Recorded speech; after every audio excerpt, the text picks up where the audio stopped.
माझ्या महाराष्ट्रातील बांधवांनो, भगिनींनो आणि मातांनो, पुन्हा एकदा नमस्कार. जय महाराष्ट्र. आज थोडं काही कालावधीनंतर भेटतोय. 1 मेला आपण भेटलो होतो, त्याच्यानंतर जवळपास 6-7 दिवसानंतर भेटतोय. या गेल्या 6-7 दिवसात काय झालं, काय घडलं, असं न सांगण्यासारखं काहीच नाही आहे आणि जे काय घडतं आहे ते सगळ्यांना माहिती आहे. पण विशेष म्हणजे काल एक अतिशय चांगली गोष्ट झाली. महाराष्ट्रामधल्या सर्व पक्षांच्या नेत्यांसोबत माझी आणि आपल्या माननीय मंत्री महोदयांची, म्हणजे त्याच्यात उपमुख्यमंत्रीसुद्धा होते, सर्व काँग्रेस पक्षाचे, राष्ट्रवादी पक्षाचे आणि आपले शिवसेनेचे असे मंत्री होते आणि इतर पक्षांचे नेते यांच्यात एक बैठक झाली. सर्वांना आपण नेमकं काय करतो आहोत ह्याची कल्पना दिली गेली. सर्वांना त्यांच्या सूचना काय आहेत, कुठे काही याच्यात उणिवा जाणवत आहेत का, आणखीन काही करायला पाहिजे का, ह्या सगळ्या त्यांच्या सूचना घेण्यात आल्या. आणि खरंच मला एका गोष्टीबद्दल समाधान आहे की सगळ्यांनी अतिशय मनपूर्वक खूप चांगल्या सूचना दिल्या. त्यातल्या बहुतेक सगळ्या किंवा बऱ्याचशा सूचना आपण अंमलातसुद्धा आणलेल्या आहेत आणि आणतोसुद्धा आहेत. एकूणच कालची जी बैठक झाली त्याच्यामध्ये एकतेचं एक वेगळं दर्शन होतं. महाराष्ट्राची एकजूट, राजकारण बाजूला ठेवून सगळे पक्ष नेते, पक्षप्रमुख हे एकत्र आलेलं काल मला दिसलं आणि जो माझा आत्मविश्वास आहे तो आणखीन दुणावला. ह्याच्यामध्ये राजकारण नव्हतं. सगळ्यांनी मला सांगितलं की सरकार जे काही करतं आहे त्याच्यात आम्ही तुमच्यासोबत आहोत. आम्हाला जे जे काय वाटतं आहे हे आम्ही तुम्हाला सांगतो आहोत आणि आपणही त्यांना सांगितलं की वेळोवेळी तुम्हाला जे काही जाणवेल ते आपण सांगत राहा. आपण जे जे करता येणं शक्य असेल ते सर्व करू. ही अशी एक वेगळी एकजूट ही सर्व राजकीय पक्षांची, नेत्यांची एका चांगल्या पद्धतीने, चांगल्या वातावरणात त्या बैठकीमध्ये मला दिसली. आज खरं म्हणजे मी आपल्याशी बोलताना थोडासा व्यथित आहे. तो व्यथित एवढ्यासाठी आहे की आज पहाटे जे संभाजीनगर आणि जालनाच्या मध्ये त्या रेल्वे मार्गावरती घडलं, ह्या घटनेने मी खरंच एक मनातून असा दुःखी झालेलो आहे. हे जे मजूर इतर राज्यातले घरी जायला निघालेले आहेत, आपण त्यांना अनेकदा सांगितलेलं आहे, आजही मी सांगतोय की तुम्ही कुठेही अस्वस्थ होऊ नका, कुठेही बेचैन होऊ नका. राज्य सरकार पूर्ण तुमच्या सोबत आहे. मी यापूर्वीही सांगितलेलं आहे की इतर राज्यातले जे मजूर आहेत त्यांची आपण ठिकठिकाणी सोय केलेली आहे. जवळपास 5.5 ते 6 लाख मजुरांची सोय आपण राज्यात वेगवेगळ्या ठिकाणी केलेली आहे. त्यांची जेवणाची, खाण्याची सोय, त्यांच्यासोबत डॉक्टर्स दिलेले आहेत. आणि आता तर इतर राज्यांबरोबर आपली बोलणी सुरू आहेत. इतर राज्यांमध्ये सुद्धा ट्रेन, रेल्वे आपण सुरू करून ज्या ज्या राज्यांमधले हे मजूर जिथे जिथे जाऊ इच्छितात तिथे केंद्र सरकार, आपलं राज्य आणि ज्या राज्यात हे जाऊ इच्छित आहेत त्या राज्यांच्या सरकारबरोबर बोलून आपण ह्या ट्रेनची सोयसुद्धा केलेली आहे. सुरुवात झालेली आहे. 1-2-5 दिवसापासून ट्रेन सुरू झालेले आहेत. मुंबईतून सुरू होत आहेत, पुण्यातून सुरू होत आहेत. पण हे करत असताना गर्दी होता कामा नये. जर गर्दी उसळली तर तुम्हाला माहिती आहे धोका अजून आपल्या अवतीभोवती फिरतोय. धोका काय टळलेला नाही, संकट टळलेलं नाही आहे. गर्दी झाली तर पुन्हा हे सगळं ठप्प होईल. आणि म्हणून मला असं वाटतं की या सर्व मजुरांना मी सांगतोय, मजदूर आहेत, कर्मचारी आहेत, इतर नागरिक आहेत, कि आपको परेशान होने की कोई आवश्यकता नहीं है. आज तक जिस संयम आपने जो बनाए रखा है, संयम बनाए रखे. महाराष्ट्र की सरकार पूरी तरह से आपके साथ है. आपका सहयोग हम दोनों के लिए अच्छा रहेगा क्योंकि संकट बहुत ही गंभीर है. जैसे मैंने अभी अभी कहा कि महाराष्ट्र सरकार और जहां भी आप जाना चाह रहे हो उस राज्य की सरकार और केंद्र की सरकार आपस में बात चल रही है. रेलवे की व्यवस्था हो रही है, बस की व्यवस्था हो रही है. जैसे उपलब्धि बढ़ती जाएगी हम आपको बताते रहेंगे. पण हे करताना कुठेही अफवेला बळी पडू नका. कारण कोणतरी सांगते की इथून ट्रेन सुरू होणार, मग ही गर्दी तिकडे जाते. आता काल जे घडलं, आज पहाटे जे घडलं, अत्यंत दुर्दैवी आहे. खरं म्हणजे संभाजीनगरवरून ट्रेन सुरू होत आहेत, ट्रेन सुरू झालेल्या आहेत. पण ही जी लोक होती ती रस्त्याने न जाता रेल्वे रुळावरून निघाली. कारण त्यांना भुसावळला जायचं होतं. आता खरं त्यांना कोणी सांगितलं भुसावळला जायला, कल्पना नाही. पण भुसावळला जाताना चालून चालून थकली आणि मध्ये करमाड नावचं गाव आहे, तिथे त्या रेल्वे ट्रॅकवरती बसली. पहाटेचा सुमार होता, थकलेले होते, बसले, तिथेच डोळा लागला आणि दुर्दैवाचा घाला आला. खरंच हे अत्यंत दुर्दैवी घटना आहे. मी मनातून अत्यंत दुःखी झालो ह्या सगळ्या घटनेबाबत आणि पुन्हा पुन्हा सांगतो की कृपा करून जिथे आहात तिथेच थांबा. राज्याची यंत्रणा जी आहे ती आपल्या संपर्कात आहे. जसजशी आपली सोय होईल तसतसं आपण तुम्हाला घरी पाठवतो आहोत. तुम्हाला घरी पाठवल्याशिवाय आम्ही शांत बसणार नाही. पण शांती ठेवा, अस्वस्थ होऊ नका, कुठेही गडबड गोंधळ करू नका. अत्यंत शिस्तीत आणि संयमाने आपण हे काम करतो आहोत. पण त्याही राज्याच्या काही सुरक्षेच्या दृष्टीने अटी आहेत, चेकिंग असेल, काही असेल, ह्या सगळ्या गोष्टी होत आहेत आणि ते करून आपण ही सगळी व्यवस्था करतो आहोत. दुसरी गोष्ट, गेले 2-3 दिवस मुंबईमध्ये एक अफवा आहे. अफवा काय? मुंबई लष्कराच्या ताब्यात देणार, मुंबई लष्कराच्या ताब्यात देणार, मुंबईमध्ये लष्कर येणार, मग लॉकडाऊन होणार, सगळी दुकानं बंद होणार. लष्कर कशाला पाहिजे? आणि आजपर्यंत मी जे काही केलेलं आहे तुम्हाला सांगून आणि तुम्हाला विश्वासात घेऊन केलेलं आहे आणि तसाच मी करणार आहे, तसंच करणार आहे. आपल्याकडे सुद्धा तुमच्या लक्षात असेल की लॉकडाऊन करताना टप्प्याटप्प्याने आपण करत गेलो. पहिल्या काही गोष्टी बंद केल्या, नंतर काही गोष्टी बंद केल्या, त्याच्यानंतर काही केल्या, असं करत करतच आपण पुढे गेलो. त्याच्यामुळे लष्कराची काहीच गरज नाही आहे. आणि मी तुम्हाला पहिल्या माझ्या भेटीतच सांगितलेलं आहे की ही जी लढाई आहे ह्याच्यामध्ये जवान आपण सगळेजण आहात. ते जे जवान आहेत ते सरहद्द सांभाळत आहेत, पण हे जे युद्ध आहे हे आपल्याला लढायचं आहे आणि तसं तुम्ही ते लढतात. संयमाच्या आणि जिद्दीच्या जोरावरती लढतात. लष्कराची आवश्यकता नाही आहे, लष्कर मुंबईत येणार नाही. पण जी एक आपण काळजी घेतोय, या सगळ्या गोष्टी मला तुम्हाला पुन्हा पुन्हा मी मुद्दामून सांगतोय कारण आपल्या मनात कुठे गोंधळ गडबड होता कामा नये, गैरसमज तर अजिबात होता कामा नये. मी पहिल्या दिवसापासून सांगतोय की हे संकट गंभीर असलं तरी सरकार खंबीर आहे. मग खंबीरता म्हणजे काय? काही दिवसापूर्वी पाहिलं असेल, मी स्वतः या बांद्रा कुर्ला कॉम्प्लेक्सच्या मैदानात गेलो होतो जिथे मोठा आपण कोविड केअर सेंटर उभारतोय, प्रथम उपचार केंद्र. तसंच रेसकोर्सला उभारतोय, तिथे वरळी डोममध्ये केलेलं आहे, गोरेगावचे एक्झिबिशन ग्राउंडमध्ये केलेलं आहे. कदाचित बांद्रा कुर्ला कॉम्प्लेक्समध्ये आपण ते आणखीन दुप्पट करू, आणखीन काही ठिकाणी वाढू. काय हे सगळं करतोय की हे संकट रोखताना समजा आपल्याला काही लोकांची सोय त्याच्यात करण्याची आवश्यकता वाटली, प्राथमिक केंद्रामध्ये म्हणजे कोणाला ऑक्सिजन देण्याची गरज लागली, समजा आता जे आपल्याकडे केसेस येत आहेत 80% ॲसिम्प्टोमॅटिक आहेत पण पॉझिटिव्ह आहेत, मग त्यांना ठेवायचं कुठे? तर त्याच्यासाठी ह्या आपण सोयी वाढवतो आहोत. पण हे वाढवताना पुढचा पावसाळासुद्धा लक्षात घेतला पाहिजे. समजा पाऊस पडला, मुंबईचा पाऊस तुम्हाला माहिती आहे, त्रेधा तिरपीट उडवतो, मग त्यावेळेला काय करणार? हॉस्पिटल्स कमी पडता कामा नये. म्हणून मी स्वतः केंद्र सरकारला विनंती केली आणि ती मान्यसुद्धा झाली की जिथे जिथे राज्यामध्ये आपल्या केंद्र सरकारच्या ज्या काही यंत्रणा आहेत, मग रेल्वे आहे, BPT आहे, अगदी मिलिटरीसुद्धा आहे, त्यांची हॉस्पिटल्स आणि डॉक्टर्स हे जर का आम्हाला आवश्यकता लागली तर वापरण्याची आम्हाला परवानगी द्या. हे करणं काही गैर नाही आहे, कारण पुढचा धोका आपल्याला उद्भवू नये, उद्भवणार नाही. पण जर का आवश्यकता लागली तर त्या हॉस्पिटलची आणि डॉक्टर्सची व्यवस्था ही त्यांना आधी सांगून ठेवलेली बरी की जेणेकरून नंतर धावपळ नको. आणि त्याच पद्धतीने आणखीन एक माझ्या मनात विचार आहे, कारण आता सगळ्या यंत्रणा आपल्या प्रचंड तणावाखाली काम करत आहेत. डॉक्टर्स आहेत, नर्सेस आहेत, आपले सफाई कामगार आहेत, आपली महसूल यंत्रणा आहे, पोलीस तर आहेतच. पोलीस तर पाऱ्यावरती राहून राहून राहून तणावाखाली थकून जात आहेत, काही आजारी पडत आहेत, काही पोलीस तर बिचारे मृत्युमुखी पडले, आपल्यासाठी लढताना मृत्युमुखी पडले, आपल्यासाठी लढताना ते आजारी पडत आहेत. तणावाखाली त्यांना विश्रांती घ्यायला एक क्षणभर सुद्धा मिळत नाहीये. त्यांना सुद्धा थकवा आहे. माणसं आहेत ही, डॉक्टरसुद्धा माणसं आहेत, पोलीससुद्धा माणसं आहेत. आजारी पडल्यानंतरच बाजूला करणं हा क्रूरपणा ठरेल. त्यांना सुद्धा मध्ये मध्ये कुठेतरी एक विश्रांती देण्याची गरज आहे आणि त्याच्यासाठी माझ्या मनात एक विचार आहे, तोही आत्ता आपल्याला सांगतो, पण ह्याचा लगेच चुकीचा अर्थ लावू नका.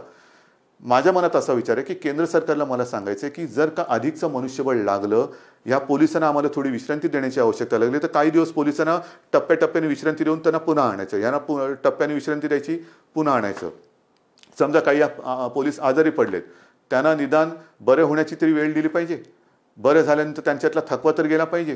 तर तोपर्यंत जर अधिकचं मनुष्यबळ लागलं तर ते केंद्र सरकारकडे आपण कदाचित मागणी करू. मग ते मागितल्यानंतर लोक म्हणजे काही जण काय म्हणतील, बघा यांनी लष्कर बोलवलं. लष्कर नाही, पोलिसांच्या बद्दल जर का त्यांचा थकवा किंवा ना त्यांना विश्रांती देण्यासाठी मनुष्यबळ लागलं तर त्याची आपण मागणी करणार आहोत. म्हणून सगळ्या बाजूने आपण तयारी करतो आहोत. हॉस्पिटलची सोय करतोय, डॉक्टर्सची सोय करतो आहोत, पोलीस लागले तर त्यांची सोय करतो आहोत. पण हे करताना तुमच्या मनात कुठेही भीती किंवा गैरसमज असता कामा नये, म्हणून हे मी मुद्दामून तुम्हाला आज सांगतो आहे. या सगळ्या गोष्टी करत असताना आणखीन एक महत्त्वाचा विषय आहे. परप्रांतीय मजुरांना आपण पाठवतो आहोत. तसंच त्या राज्यात आपली जी काही मजूर असतील त्यांना आपण परत आणतो आहोत. ट्रेननी येतील, ट्रेननी जातील. काही वेळेला बसेस, जसं कोट्याचे विद्यार्थी आपण बसेस पाठवून त्यांना घेऊन आलो. इतर राज्यात काही आपले विद्यार्थी आहेत त्यांना आपण घेऊन येणार आहोत. काही ठिकाणी तर राज्यांतर्गत विद्यार्थी कुठे कुठे अडकलेले आहेत. राज्यांतर्गत वाहतुकीचं काय? तुम्ही बाहेरच्या लोकांना पाठवतात, बाहेरच्या लोकांना आणतात, मग राज्यातल्या राज्यात आमचं काय? या सगळ्या गोष्टी आपण करणार आहोत. पण ह्या करताना सुद्धा मोजून मापून आपल्याला करावे लागणार आहेत. मोजून मापून. आपण गेल्या वेळेलाच मी सांगितलं होतं की आपल्या राज्यात रेड झोन, ऑरेंज झोन आणि ग्रीन झोन असे 3 झोन केलेले आहेत. त्याच्यात ग्रीन झोनमध्ये आपण जरा शिथिलता जास्त दिलेली आहे. ऑरेंज झोनमध्ये त्या प्रमाणात शिथिलता दिलेली नाही आणि रेड झोनमध्ये त्यातल्या त्यात कंटेनमेंट झोन एरियामध्ये तर बिलकुल आपण शिथिलता आणत नाही आहोत. अजिबात नाही. कारण कंटेनमेंट झोन, रेड झोन इथे अजूनही आपल्याला या केसेस सापडत आहेत. विशेषतः मुंबईत आहेत, संभाजीनगर आहे, पुणे आहे, मालेगाव आहे, नागपूरमध्ये काही विभागात आहेत, अशा काही ठिकाणी आहेत.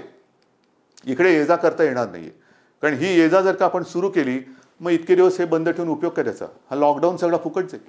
लॉकडाऊन म्हणजे मी मागेच बोललो होतो की गतिरोधक आहे. गतिरोधक. आजपर्यंत आपण ह्याची गती रोखण्यामध्ये यश जरूर मिळवलेलं आहे, पण अजूनही चेन तोडण्यामध्ये आपल्याला यश नाही मिळालेलं. त्यांची जी साखळी आहे, त्या विषाणूची साखळी तोडण्यात अजून आपल्याला यश नाही मिळालेलं. ते आता तोडायचंच आहे. ते तोडल्याशिवाय आता राहायचंच नाही. कारण नाहीतर किती दिवस चालू राहणार? लॉकडाऊनचं काय होणार? 17 तारखेपर्यंत लॉकडाऊन आहे. पुढे काय होणार? किती दिवस आपण वाढवत राहणार? म्हणून आपला आता हा प्रयत्न असा असला पाहिजे की एकदाच काय ते आपण कडक ही सगळी बंधनं पाळूया आणि या विषाणूचा संसर्ग, ह्याचा जो काय प्रसार आहे तो कायमचा संपवूया. त्याच्यासाठी आता आपल्याला तयारी करायची. आणि हे करत असताना आता परदेशातून जी आपली लोक आहेत ती यायला सुरुवात होतील. काही ठिकाणी इतर देशात सुद्धा आपली लोक अडकलेली आहेत, काही विद्यार्थी अडकलेले आहेत. ते विमानाने त्यांची ये जा सुरू होईल.